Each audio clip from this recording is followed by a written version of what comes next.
इससे पहले के वीडियो में हमने अथ योग अनुशासनम यानी महर्षि पतंजलि जी के प्रथम सूत्र के बारे में, योग सूत्र के बारे में बताने का प्रयास किया।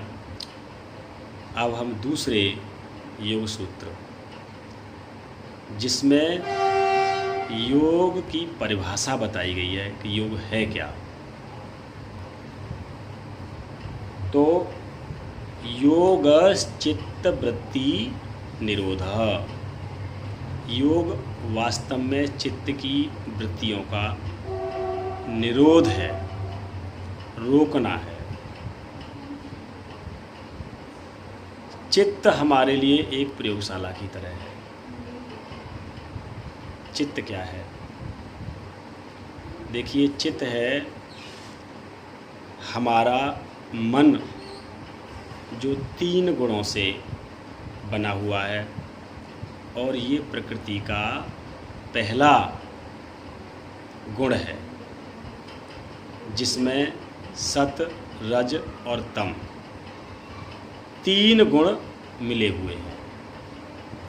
हमारा चित्त कभी सतोगुणी वृत्तियों वाला होता है, जिसमें हम पूजा, ध्यान, भगवान का भजन, शुभ विचारों का उदय, ज्ञान और प्रकाशमय आनंदमय जीवन और शुभ कार्यों को करने की वृत्ति हमारे अंदर पाई जाती है।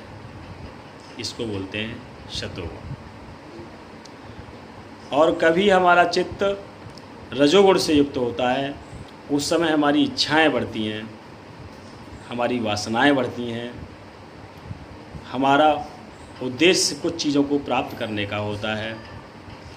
हम अधिक परिश्रम, मेहनत करके और अधिकतम लाभ प्राप्त करने की ओर अग्रसर होते हैं। ये रजोगुणी प्रवृत्ति होती है हमारे चित्त की। चित्त की एक और वृत्ति है जो है तमोगुण, जिसमें हम आलस्य, प्रमाद, क्रोध और क्लिष्ट आचरण के द्वारा अपने आप को असंतुष्ट, दुखी और क्लेश से युक्त अवसाद में या निद्रा में, तंद्रा में, आलस्य में, इस प्रकार की अवस्था में अपने जीवन को गुजारते हैं। तो एक ही चित्त की 3 वृत्तियां हैं और ये प्रकृति का गुण है। तो हमें करना क्या है? अपने चित्त को, अपने चित्त रूपी प्रयोगशाला में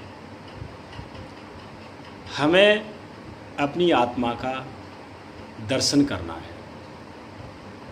और पहले उसके लिए हमें चित्त को शांत करना होता है, अपनी वृत्तियों को शांत करना होता है।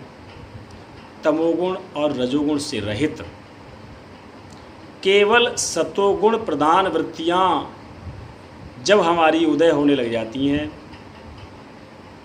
विभिन्न माध्यमों से, जप से, अनुष्ठान से, पूजा से, ध्यान से और शुभ कर्मों से, निष्काम कर्मों से, जब हमारा चित्त शांत होने लग जाए, सतोगुणी वृत्तियों का उदय प्रारंभ हो जाए, तभी हमारी वृत्तियां शांत होने लग जाती हैं। क्योंकि सतोगुण प्रधान व्यक्ति शांत स्वभाव वाला, आनंदमय स्वभाव वाला, प्रेम मार्गी और निवृत्ति मार्ग वाला होता है। वहाँ उसके लिए लक्ष्य केवल ईश्वर होता है।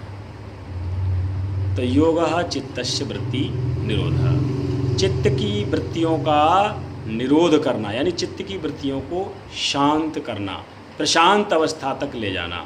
जैसे गहरी झील होती है, उसका पानी बिल्कुल शांत अवस्था में होता है, उसमें कोई भी किसी भी प्रकार का विक्षेप नहीं होता। जब हमारा चित्त इस अवस्था में पहुंच जाता है, वहाँ से हम योग का पड़ाव प्रारंभ कर देते हैं। तो आज हम केवल आपको दूसरे सूत्र के बारे में बताया है कि किस प्रकार से हमें अपनी चित्त की वृत्तियों का निरोध करने का प्रयास करना चाहिए। वहीं से योग का आगे की यात्रा प्रारंभ हो।